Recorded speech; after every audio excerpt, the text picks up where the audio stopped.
Olá, é muito bom estar com vocês aqui de novo. Tem um tempinho que eu dei uma sumida, é tanta coisa. O nosso trabalho aumentou muito depois que nós ficamos em quarentena. Por incrível que pareça, no meu caso, meu trabalho aumentou muito. Mas eu queria deixar uma mensagem neste sábado para os amigos, para a igreja, que é uma mensagem muito importante que está ligada também com a lição da Escola Sabatina. E eu queria começar lendo aqui o verso áureo, o Salmo 119, verso 105. Desculpe, irmãos. Lâmpada para os meus pés é a tua palavra e luz para os meus caminhos. Palavra de Deus. Lâmpada para os meus pés e luz para os meus caminhos. Nós estamos estudando esta semana na lição da Escola Sabatina. Estamos terminando hoje, fazendo a recapitulação agora. E nós aprendemos muitas coisas interessantes. Eu, por exemplo, sou um apaixonado pela palavra de Deus. Eu sempre gostei muito. Nos primeiros anos da minha vida como adventista do sétimo dia, eu li a Bíblia várias vezes. Aí, depois de alguns anos, eu mudei a metodologia, comecei a estudar a Bíblia mais baseado em temas, em assuntos e tudo mais. Cada um escolhe a forma como vai estudar. Alguns ainda preferem estudar a Bíblia fazendo o ano bíblico, estudando a Bíblia direta durante o ano todo. Ok, outros preferem estudar por temas, que é o meu caso. Eu gosto de estudar por temas e gosto muito de fazer análise filológica, análise de palavras. Como, graças a Deus, eu tenho habilidade para ler no hebraico e no grego, então eu gosto muito de fazer análise das palavras e procurar entender um pouco melhor o sentido daquilo que o autor quer dizer. Mas, de qualquer forma, nós temos hoje diversas versões da palavra de Deus em português, e a gente pode usar muitas versões, e somando essas versões, ali a gente vai chegando ali à conclusão do sentido do que o autor queria dizer. Um ponto que é fundamental ao estudarmos a palavra de Deus é que a Bíblia, toda a palavra de Deus, ela vai apresentar dois vetores. A gente percebe isso quando a gente começa a estudar com um pouco mais de profundidade. E, aliás, nem precisa muita profundidade para a gente perceber isso. Esses dois vetores são a primeira e a segunda vinda do Messias. Quando nós estudamos o Antigo Testamento, e estudamos assim de forma analítica, a gente vai percebendo que tanto a primeira vinda do Messias quanto a segunda vinda estão ali no Antigo Testamento. No entanto, a ênfase maior do Antigo Testamento é a primeira vinda. Então nós vamos encontrar ali, não que não tenha uma ênfase na segunda, mas a ênfase, grande ênfase, pelo menos no entendimento dos hebreus, era a primeira vinda. Eles aguardavam ansiosamente essa primeira vinda do Messias. E quando o Senhor Jesus Cristo chegou, evidentemente que ele não foi recebido por todos. O próprio livro de João, no capítulo 1, diz que veio para os que eram seus, mas os seus não o receberam. No entanto, um número muito grande de hebreus recebeu Jesus. E depois esses hebreus, que se tornaram discípulos de Jesus, eles saíram pelo mundo para poder pregar a respeito da mensagem de salvação, a mensagem dessa primeira vinda do Messias. Só que agora eles saem com uma nova disposição. Agora o Messias ascendeu aos céus e está à destra do Pai. E o Senhor Jesus mandou os seus discípulos com uma mensagem, pregar a respeito da segunda vinda, que é o segundo vetor. Então nós temos a primeira vinda, ela já se cumpriu, e temos a segunda vinda. Nós, ao estudarmos a palavra de Deus, nós vamos notar que há vários sinais indicando o aparecimento do Messias na sua primeira vinda. E a mesma coisa acontece também em relação à segunda vinda. Há vários sinais indicando a vinda do Messias, do Senhor Jesus Cristo, agora na sua segunda etapa, digamos assim. O Evangelho não foi fácil. A pregação do Evangelho ao mundo não foi fácil. Aliás, sempre foi muito difícil. A lição cita, por exemplo, as perseguições que aconteceram e cita o Dr. Roland Taylor. Ele foi morto no ano de 1555, na Inglaterra. e ele deixa um discurso muito interessante antes da sua morte. Ele disse: olha, eu preguei a palavra durante toda a minha vida, agora eu a estou selando com o meu próprio sangue. É um texto assim realmente muito, muito forte. A Inglaterra foi um país onde a reforma chegou também, mas a reforma chegou na Inglaterra através de Henrique VIII. Ela foi uma reforma mais política, porque Henrique VIII queria se casar pela quarta vez e o Papa não permitiu. Na verdade, Henrique VIII, a intenção dele era ter um filho homem, porque até então não tinha um filho homem, e ele precisava então de uma outra esposa para poder ter esse filho. As gerações que se seguiram a Henrique VIII foram gerações muito conturbadas no sentido da fé cristã, porque dentre os seus filhos, uns escolhiam o catolicismo e outros escolhiam o protestantismo.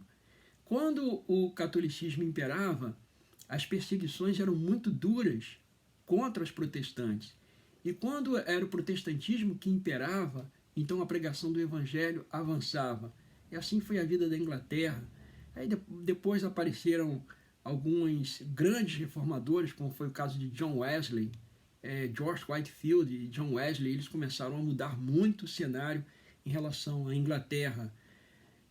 Nós chegamos aí no ano de 1611 com a versão autorizada da Bíblia, porque antes a Bíblia não podia ser traduzida para os idiomas vernáculos. Em 1611, o rei Tiago então autorizou a chamada Authorized Version, a versão autorizada, que ficou conhecida como King James Version, a versão do rei Tiago, que é uma versão que deu base para muitas outras versões. Essa versão, a chamada versão autorizada. A Bíblia foi reconhecida como realmente o livro autorizado de Deus, a palavra de Deus. E é o livro que nos mostra o caminho de salvação, que nos indica como nós devemos viver, como nós devemos proceder. A palavra de Deus fala sobre a nossa interação, o nosso modo de ser com Deus, e fala também do nosso modo de ser com os irmãos da igreja e o nosso modo de ser com as pessoas que são de fora da igreja. Então ela contém assim muitas expressões, situações maravilhosas. A palavra de Deus tem profecias. Algumas profecias são chamadas de profecias condicionais. Elas vão acontecer ou não, dependendo da reação humana a essas profecias. Existem outras profecias que não são tão somente profecias, elas são vaticínios, ou seja, elas vão acontecer independentemente da nossa reação a elas. Por exemplo, a segunda vinda de Jesus, ela vai acontecer. Independente da nossa reação, ela vai acontecer. E quando nós entendemos a palavra profética, quando nós compreendemos o que Deus quer nos dizer através de sua palavra, abre-se um universo muito grande de conhecimento diante de nós. Eu queria falar para vocês um pouquinho sobre Jerônimo, que é conhecido como São Jerônimo. Ele morreu no ano de 1420. Esse homem teve uma importância muito grande para o cristianismo de uma maneira geral. Porque Jerônimo ele foi autorizado pelo Papa Dámaso para reunir as versões latinas da Bíblia, que existiam de forma muito fragmentária e com traduções assim, muito tacanhas e erradas, e enfim, eram fragmentos. E o Papa Dámaso falou: olha, eu quero que você reúna esses fragmentos, corrija esse negócio todo aí, e eu gostaria que você fizesse uma versão que o povo pudesse ler. Por isso ela ficou conhecida como Vulgata. Jerônimo conhecia muito bem o grego, mas ele não sabia o hebraico. Então ele foi para a casa do patriarca de Jerusalém, Gregório de Nazianzo, ou Gregório Nazianzeno. Ele foi para lá e durante 4 anos ele aprendeu o hebraico a escrever e a ler. E dentro desses 4 anos ele traduziu o Antigo Testamento do hebraico para o latim. O indivíduo era fantástico. Jerônimo era um indivíduo de sangue quente. Era um camarada fantástico. E aí então ele traduziu o Antigo e o Novo Testamento para o latim. E essa versão Vulgata latina, ela tem alguns probleminhas aqui e ali, mas ela foi a base de muitas versões que nós temos hoje na nossa época, na modernidade. Mas o ponto que eu gostaria de destacar com relação a Jerônimo é que a fragmentação do Império Romano foi no ano 476. O Império se fragmentou e a partir daí surgiram as chamadas nações da Europa, que foram se dividindo e se organizando, não é? Então, dessa fragmentação surgiram os germanos, os francos, os suevos, os euslavos, os burgúndios, enfim, e as nações da Europa. Porém, no ano 420, embora as turbulências já existiam em Roma, Jerônimo já sabia, e ele ensinou, ele pregou isso, ele disse o seguinte, baseado na profecia de Daniel capítulo 2, estudando Daniel capítulo 2, Jerônimo chegou à conclusão de que o Império Romano se fragmentaria, baseado na profecia de Daniel capítulo 2. Se lembram? Daniel 2, então você tem lá a cabeça de ouro, que representa a Babilônia, o peito e os braços de prata, a Medopérsia, os quadris de bronze, o Império Greco-Macedônico, as pernas de ferro e os pés em parte de barro e em parte de ferro. Jerônimo, baseado nessa profecia, ele previu que o Império Romano iria ruir e iria dar surgimento a uma nova ordem de coisas. Então vejam, ele morreu no ano 420 depois de Cristo. Lutero foi um campeão, foi um homem extraordinário, porque até a época de Lutero, depois de todo o desvirtuar, depois de todos os erros que entraram no contexto social, o mundo agora ficou sob a tutela, digamos assim, do catolicismo medieval, que ensinava a salvação pelas obras, a venda de indulgências. Então o evangelho estava completamente desfigurado. E Lutero foi o homem utilizado por Deus para poder fazer uma grande reforma no mundo cristão e trazer de volta a mensagem verdadeira do evangelho. Lutero foi uma pessoa extraordinária. A reforma, por convenção, ela é datada do dia 31 de outubro de 1517. O dia 1º de novembro seria a festa de Todos os Santos. E, segundo a tradição, foram afixadas as 95 teses na porta do castelo de Wittenberg no dia 31 de outubro, para que no outro dia todos tivessem conhecimento a respeito dessa questão. Há algumas versões que dizem que não foi Lutero que afixou, que na realidade alguém foi e afixou, leu e afixou lá. Enfim, eu não quero entrar nesse detalhe. A verdade é que essas 95 teses foram traduzidas para os principais idiomas da Europa. E em pouco tempo aquilo inflamou, aquilo causou uma grande turbulência. Lutero, no pensamento dele, na cabeça dele, era um fiel católico, era um monge agostiniano, era uma pessoa que amava a igreja, uma pessoa que descobriu a palavra de Deus e passou a amar a palavra de Deus. Mas Lutero foi muito perseguido pela Igreja Católica, ele foi muito perseguido pelo papismo. E aí o eleitor da Saxônia, para poupar a vida de Lutero, o sequestrou.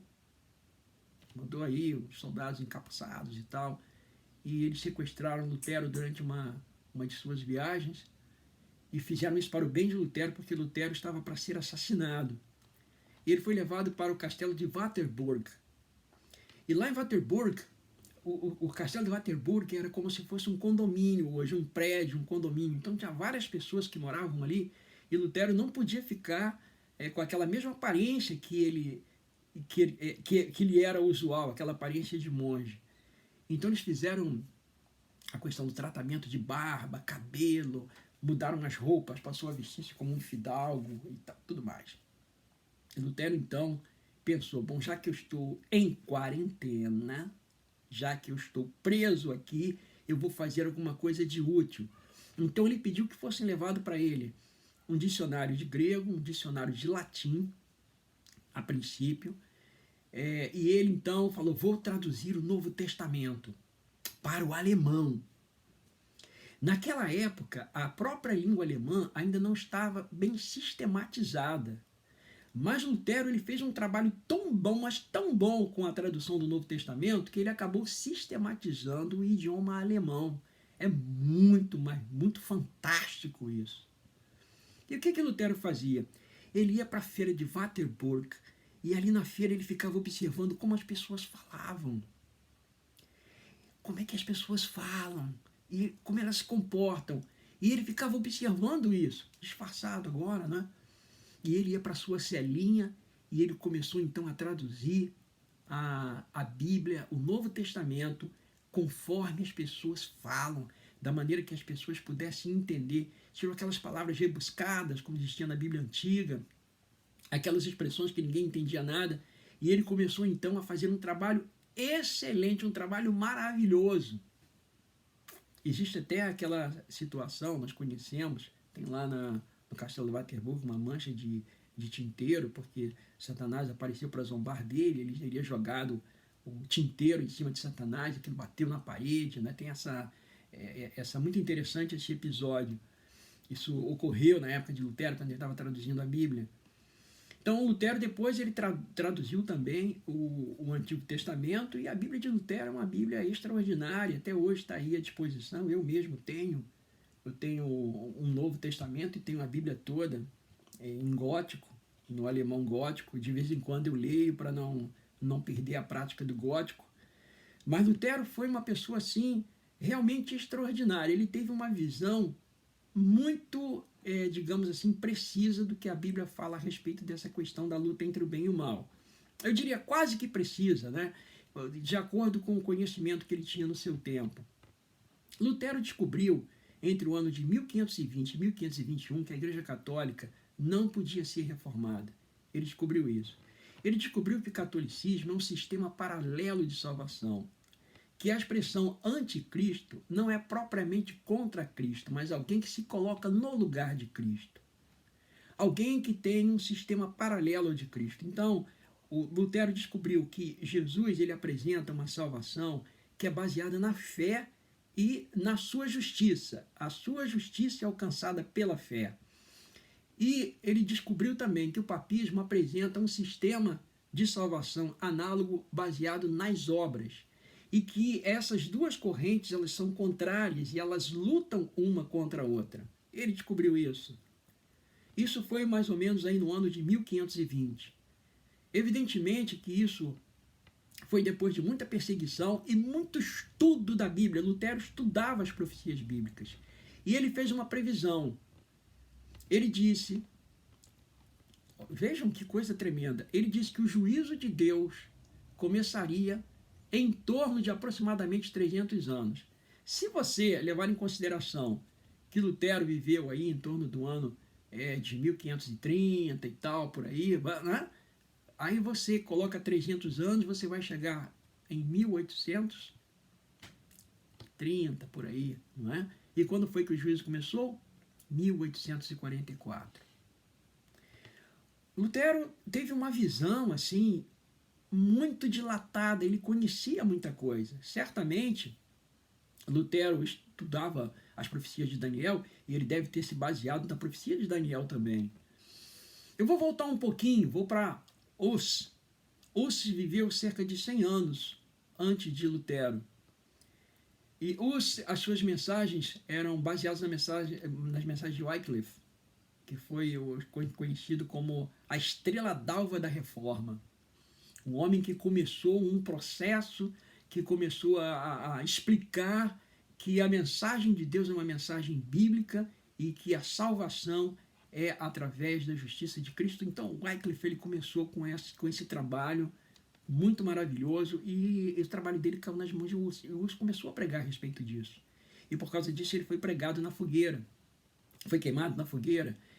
E antes da sua execução, ele disse o seguinte: vocês podem queimar o ganso, mas daqui a 100 anos, Deus levantará um cisne e vocês não poderão queimar. E ele estava se referindo a quem? A Lutero, com 100 anos de antecedência. As pessoas conhecem as coisas quando elas estudam. Eu acredito que Hus fez essa previsão baseado no estudo das 7 igrejas de Apocalipse, que faz uma previsão do surgimento da Reforma. É muito interessante quando nós estudamos a palavra de Deus, o quanto nós podemos conhecer, o quanto nós podemos saber através da palavra de Deus. É fantástico, é interessante quando nós observamos isso. Na lição da Escola Sabatina, foi reservada uma parte para falar a respeito da credibilidade da palavra de Deus. Eu tenho aqui na minha mão um livro. É um livro de um teólogo batista, um autor batista, chamado Josh McDowell. Eu tenho diversos livros de Josh McDowell. E ele era um amigo de George Vandeman. E uma vez eu assisti uma entrevista entre o George Vandeman e ele. George Vandeman estava entrevistando Josh McDowell, um homem que é admirador do adventismo, amigo dos adventistas, e um grande autor. Aqui é o volume 1, são 2 volumes, eu tenho os 2 volumes. E aqui na página 55 desse livro, página 54 e na página 55, ele vem apresentando aqui um quadro sinótico sobre escritos importantes que são reconhecidos, que são aceitos como verídicos no mundo acadêmico, no mundo científico. E vocês vão ficar surpresos com o que eu vou apresentar para vocês agora. Por exemplo, os escritos de César, entre o ano 100 e o ano 44 a.C. A cópia mais antiga só vai aparecer no ano 900 depois de Cristo. Ou seja, uma margem entre o período que foi escrito e o aparecimento da primeira cópia de 1000 anos, e só existem 10 cópias desse documento. Pasmem, isso é reconhecido. Eu vou pegar aqui Platão, da Tetralogias, o ano produzido entre o ano 427 e 347 a.C.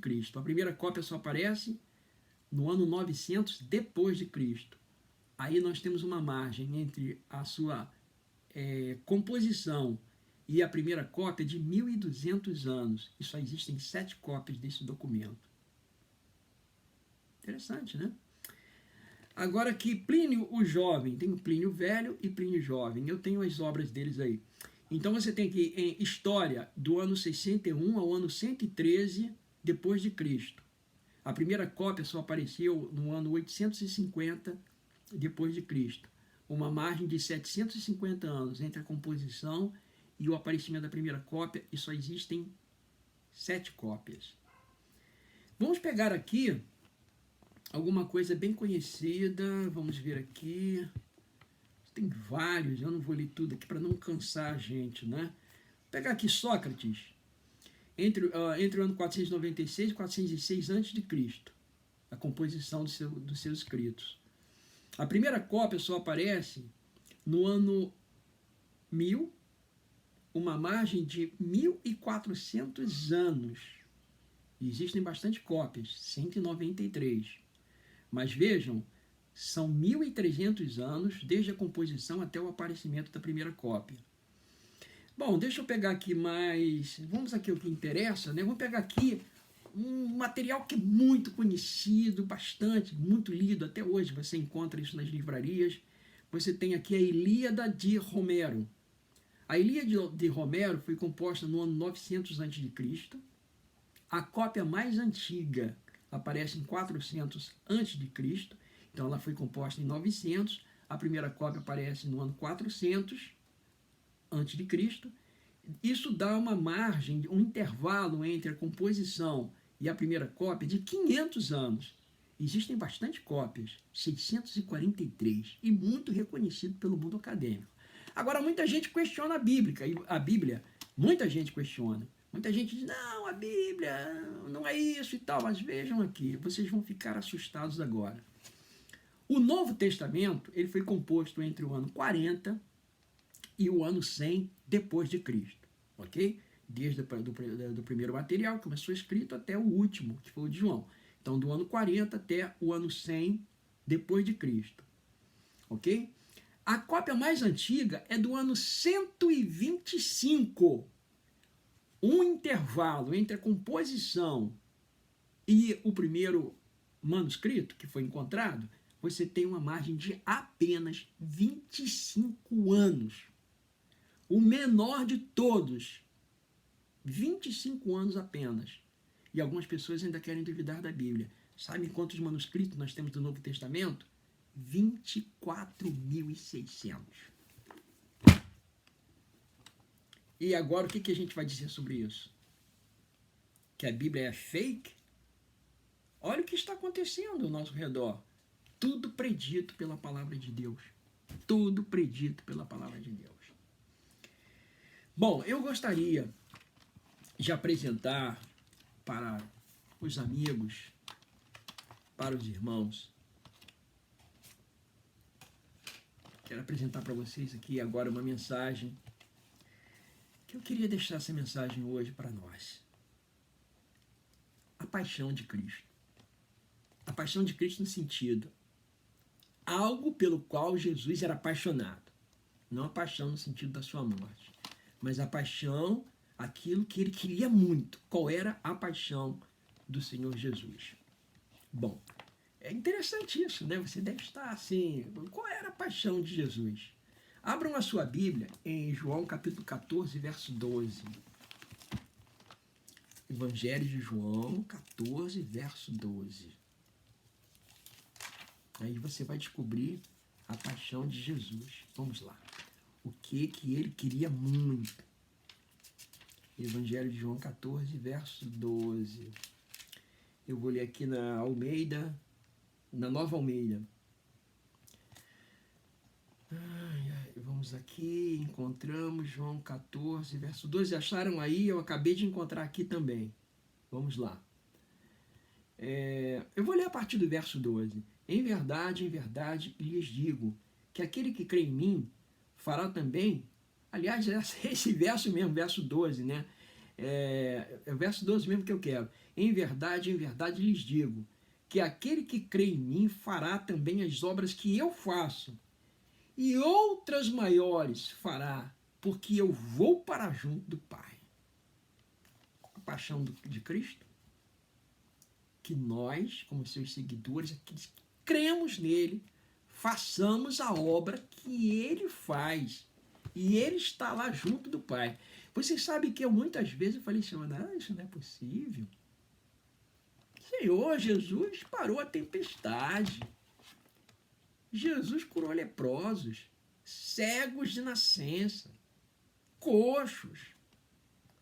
Alimentou uma multidão com alguns peixinhos e pães. Como pode ser isso, Senhor? Eu falei para Deus, hoje mesmo eu estava falando com Deus, falei, Senhor, perdoe a minha incredulidade. Perdoe a minha incredulidade. Porque se o Senhor está dizendo que nós podemos fazer, nós podemos fazer. O grande problema é que nós somos muito vagarosos para crer, muito vagarosos para atender aquilo que o Senhor nos reivindica, aquilo que Ele nos manda. Quando nós estudamos a respeito dos discípulos e lemos a respeito da vida deles, a gente vai observar coisas interessantes. Suor, que cura. Lenço. Os discípulos eram pessoas cheias do poder de Deus. Isso aconteceu depois de Pentecostes. Eles começaram a compartilhar Cristo com outros, está em Atos 2, de 4 a 11. Eles não tinham poder simplesmente para usá-los como se fossem mágicos. Deus deu poder para os discípulos, para que eles pudessem conquistar almas, para que eles pudessem viver uma vida que fosse realmente concetânea com aquilo que é ensinado pelo Evangelho de Jesus Cristo.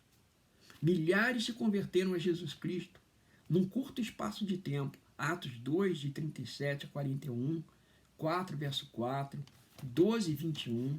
A mesma coisa aconteceu com o apóstolo Paulo. Depois que ele se converteu e depois que ele recebeu o dom do Espírito Santo, o apóstolo Paulo, ele se tornou uma pessoa apaixonada pelas almas. Ele diz em Romanos 9, versículos 2 e 3, tenho grande tristeza e incessante dor no coração, porque eu mesmo desejaria ser anátema, separado de Cristo, por amor de meus irmãos, meus compatriotas, segundo a carne. E nós, irmãos, numa época dessa de quarentena, às vezes a gente olha na rede social, os irmãos discutindo política. Os irmãos brigando uns com os outros. Essa era uma época de nós buscarmos o poder do Espírito Santo, o batismo do Espírito Santo. Era uma época de nós colocarmos a boca no pó, de nos humilharmos, de buscarmos o poder de Deus, mas buscarmos com toda a ênfase e pedir perdão pelos nossos pecados. Eu tenho orado, irmãos, de madrugada, eu digo, Senhor, desperta os irmãos, acorde os irmãos. E dizem irmãos que estão dormindo. Paulo, irmão, estava disposto a fazer o que fosse necessário para que homens e mulheres aceitassem Jesus Cristo. Lá em 1 Coríntios capítulo 9, de 19 a 23. Sucederá, irmãos, a mesma coisa conosco, se nós recebermos o poder do batismo do Espírito Santo. A serva do Senhor, ela diz na Review and Herald, 18 de fevereiro de 1890, ela diz assim: o que precisamos é o batismo do Espírito Santo. Sem isso, não estamos mais habilitados a sair ao mundo do que estavam os discípulos depois da crucifixão do Senhor. Irmãos, foi necessário que os discípulos recebessem a infusão do Espírito Santo para que eles pudessem ter coragem e ânimo para poder sair e buscar as almas perdidas. Mas antes disso, irmãos, eles precisaram comungar, pedir perdão. Vamos deixar o orgulho de lado.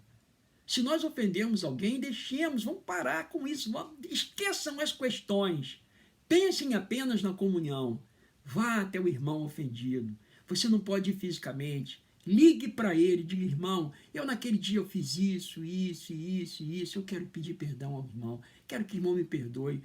Eu quero que Deus me perdoe, porque eu quero estar junto com você no lar celestial.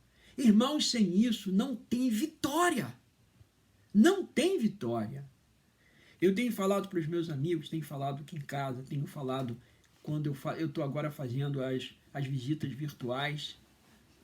Eu, a coisa de 20 anos, eu tive, foi há 20 anos, eu fui fazer uma semana de oração nos Estados Unidos, fui convidado para fazer uma semana de oração lá, e eu achei muito esquisito o pastor me dizendo que eles lá não faziam visitas. As visitas eram por telefone. Eu achei estranho aquilo. Eu falei: que coisa esquisita. E ele falou: é porque o americano trabalha muito, aqui todo mundo trabalha muito, ninguém tem tempo de receber a visita da gente. Então as nossas visitas são por telefone no horário que eles possam atender. Eu falei: meu Deus, tomara que isso não chegue no Brasil. Que lá a gente pode abraçar um outro, a gente pode orar um com o outro, na casa do outro, comer junto com o outro. E agora nós estamos numa circunstância em que a gente tem que usar aqueles recursos lá. Eu fiz uma agendinha aqui, montei uma espécie de roteirozinho do que falar nas visitas. E ontem eu comecei a fazer isso ontem. É claro, não dá para ligar para todo mundo de uma vez só. Porque as pessoas querem falar também, elas querem conversar com o pastor, mas todas me agradeceram muito, ficaram felizes por essa visita virtual. E a gente deve fazer essa visita virtual também um com os outros, uma visita pastoral. Todos somos pastores. Perguntamos como os irmãos estão, com sinceridade de coração. Lemos um texto da Bíblia para eles.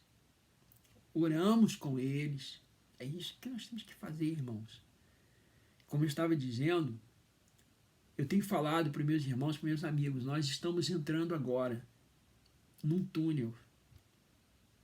E o final desse túnel, com toda certeza, vai ser a última crise e a volta de Jesus.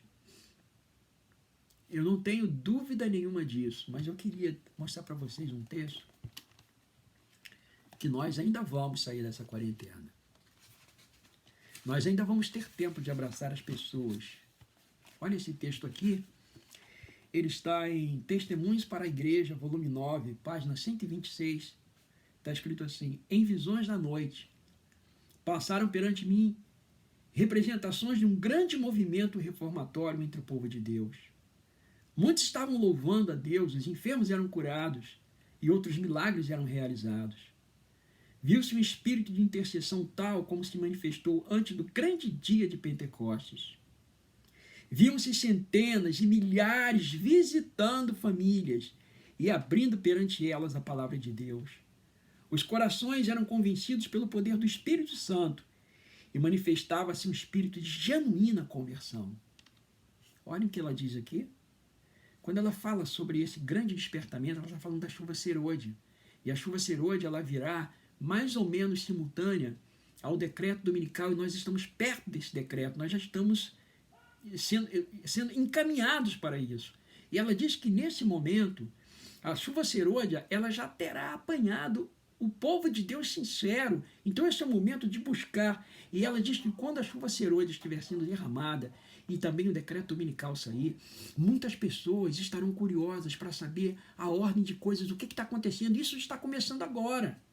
Só que agora nós estamos privados de sair. Mas quando nós pudermos sair, as pessoas vão querer que nós cheguemos à casa delas para dizer, escuta, explica isso aqui para mim.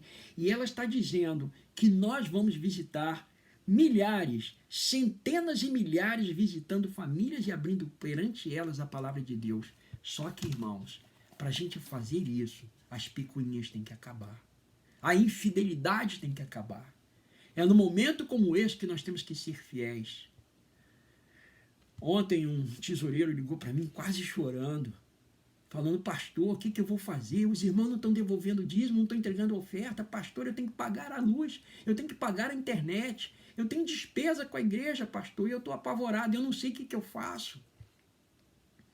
Irmãos, este é o momento de nós mostrarmos que nós somos leais a Deus em todas as coisas, arrependendo dos nossos pecados, sustentando a obra de Deus, sustentando a causa de Deus e esperando ansiosamente Jesus voltar, mas fazendo a parte que nos corresponde. Eu gostaria, irmãos, de terminar essa mensagem de hoje fazendo uma oração com você.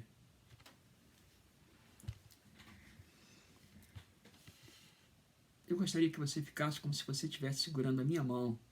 Se você estiver com alguém do lado, segure a mão e nós vamos orar ao Senhor. Elevado Pai Celestial, a Ti, Senhor, nós tributamos o nosso louvor e toda a nossa gratidão pela Tua bondade em nos alertar sobre essas coisas com milhares de anos de antecedência, Senhor. Nós Te agradecemos porque no Teu coração está escrito o nome de cada um de Teus filhos, Senhor. Nós Te agradecemos porque Tu hás de nos sustentar, mesmo diante das grandes provações que tem vindo a este mundo que perece, Senhor. Nós Te agradecemos por teres nos chamado das trevas para a Tua maravilhosa luz.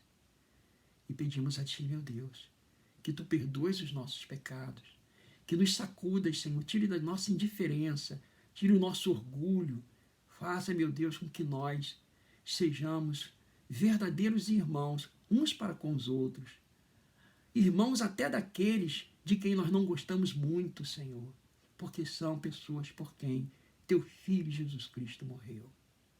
Pai querido, ajuda-nos, ó Deus, abençoa-nos a passarmos por essa crise, ajuda-nos, Senhor, a chegarmos do outro lado do túnel. Ajuda-nos para que naquele grande dia, Senhor, nós possamos erguer os nossos braços e dizer, eis que este é o nosso Deus a quem aguardávamos, na sua salvação nos alegraremos e exultaremos. Pai querido, ouça a nossa oração, Senhor. Reaviva a nossa vida, derrama o Teu Espírito Santo sobre nós. Encha-nos com Teu Espírito para vivermos uma vida conforme os Teus ditames, conforme a Tua palavra sagrada. Nós pedimos no maravilhoso nome de Teu amado Filho, nosso bom Senhor e Salvador Jesus Cristo. Amém, Senhor.